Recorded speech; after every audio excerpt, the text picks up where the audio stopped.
Nandoon pa rin siya. Sa sulok. Tumingin sa akin. Kahit 3 taon na siyang patay.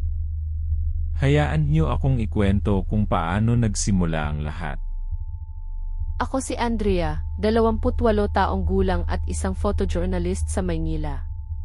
Mahilig akong mag-explore ng mga lumang lugar at kumuha ng mga litrato na may kwento. Isang araw, naisipan kong bisitahin ang Quiapo Church. Hindi lang ito basta simbahan, kundi isang sentro ng paniniwala at tradisyon para sa maraming Pilipino. Sa loob, ang daming tao, ang ingay, ang init. Pero habang naglalakad ako, may napansin akong kakaiba. Sa bandang gilid ng simbahan, malapit sa isang lumang altar na hindi gaano napapansin, may isang sulok na sobrang lamig. Sobrang lamig na parang bumaba ang temperatura ng 10 degrees Celsius. Kahit tirik na tirik ang araw sa labas at siksikan ang mga tao sa loob, ang sulok na iyon ay parang may sariling panahon. Nagtaka ako. Walang aircon doon, wala ring bintana na bukas. Pero ang lamig tumagos hanggang buto. May nakita rin akong kakaiba sa sulok na iyon. Isang maliit na mesa na may nakatirik na mga kandila. Ang mga kandila ay patuloy na nasusunog pero parang hindi nauubos. Ilang beses ko nang napansin ito sa mga nakaraang pagbisita ko, pero hindi ko binigyan ng pansin. Pero ngayon, kakaiba ang pakiramdam ko. Parang may nagtutulak sa akin na alamin kung ano ang nangyayari. Kinilabutan ako. At dito nagsimulang maging kakaiba ang lahat. Ang pagnanais ni Andrea na malaman ang katotohanan sa likod ng misteryosong sulok ay magdadala sa kanya sa isang karanasan na hindi niya malilimutan. Mag-comment ng kung naniniwala kayo sa mga ganitong kwento dahil lalala pa ito. Kinabukasan, bumalik ako sa simbahan. Dinala ko ang matalik kong kaibigan, si Marco, na isang historiador at mahilig din sa mga misteryo. Marco, napansin mo na ba ang sulok na iyon? Ang lamig doon at ang mga kandila? Ah, yan. Andrea. Matagal ko nang naririnig ang mga kwento tungkol sa sulok na yan. Pero hindi ko pa nakikita mismo. Halika. Tingnan natin. Nilapitan namin ang sulok. Sumama sa akin si Marco. Habang papalapit kami, lalong lumalamig ang hangin. Nakaramdam ako ng kaba sa aking dibdib. Grabe, Andrea. Ang lamig na. At ang mga kandila. Ang dami. At parang hindi nga nauubos. Hindi ba nakakatakot? Ano sa tingin mo ang nangyayari dito? May mga kwento na ang sulok na yan ay pinaninirahan ng isang espiritu. Isang kaluluwa na hindi matahimik. Sino? Ano ang kwento? Sabi nila, isang madring namatay dito sa simbahan. Bago pa man itong simbahan ay itinayo. Noong panahon pa ng mga Kastila. Isang madring namatay sa simbahan. Sa panahon pa ng mga Kastila. Ang kwento ay tila lumalalim at nagiging mas komplikado. At magtiwala kayo, kailangan niyong manatili para sa susunod na mangyayari.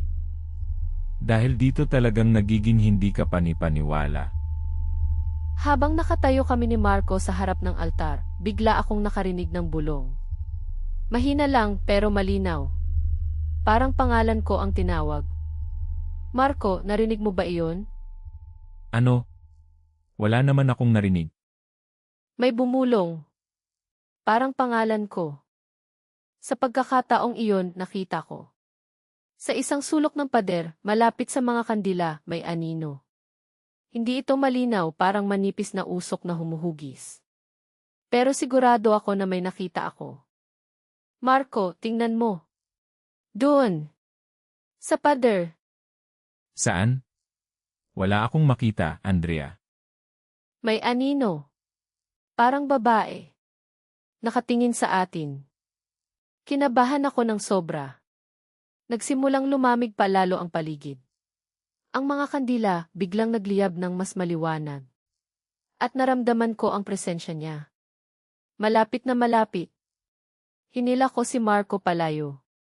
Nagsimula kaming maglakad ng mabilis papalabas ng simbahan. Pero habang papalabas kami, narinig ko ulit ang bulong. Ngayon, mas malinaw na. Manatili ka. Lumingon ako. Sa sulok. Nandoon pa rin siya. Ngayon, mas malinaw na ang hugis. Isang babae na nakasuot ng lumang damit ng madre. Nakatayo siya doon, nakatingin sa akin ng diretsyo. Ang mga mata niya ay malungkot pero may matinding pagnanais. Andrea, bilisan mo. Tumakbo na tayo. Hindi ko magawang tumakbo. Nakatitig lang ako sa kanya. Parang gusto niyang may sabihin. Andrea, anong ginagawa mo? Tulungan mo ako. Narinig ko ang boses niya sa aking isip. Hindi sa aking tenga. At doon ako tuluyang napuno ng takot. Hinila ako ni Marco at tumakbo kami palabas ng simbahan. Hindi kami huminto hanggat hindi kami nakalayo. Pagkalabas namin, humihingal ako. Nanginginig ang buong katawan ko. Nakita mo siya, Marco. Nakita mo siya. Nakita ko ang takot sa mata mo, Andrea. At naramdaman ko ang lamig. Hindi ako nagbibiro. Sobrang lamig. Sinabi niya tulungan mo ako. Sino ang nagsabi? Ang madre? Hindi ko alam kung bakit. Pero naramdaman ko na parang may gusto siyang sabihin. Mula noon, hindi na ako bumalik sa sulok na iyon ng simbahan. Pero tuwing pumupunta ako sa Quiapo, pakiramdam ko ay nandoon pa rin siya, naghihintay. Naghihintay ng tulong. At ang tanong ay, paano ko siya matutulungan? Ang mga kandilang hindi naubos. Ang walang katapusang lamig. Ang bulong. Lahat ng iyon ay nagpapakita na ang kaluluwang iyon ay hindi pa rin matahimik. Ang karanasan ni Andrea sa Quiapo Church ay nagpapakita na may mga bagay talaga na lampas sa ating pangunawa. Ang sulok na iyon, ang mga kandila, ang espiritu ng madre, totoo ba ito o kathang-isip lamang? I-comment ang inyong mga nararamdaman.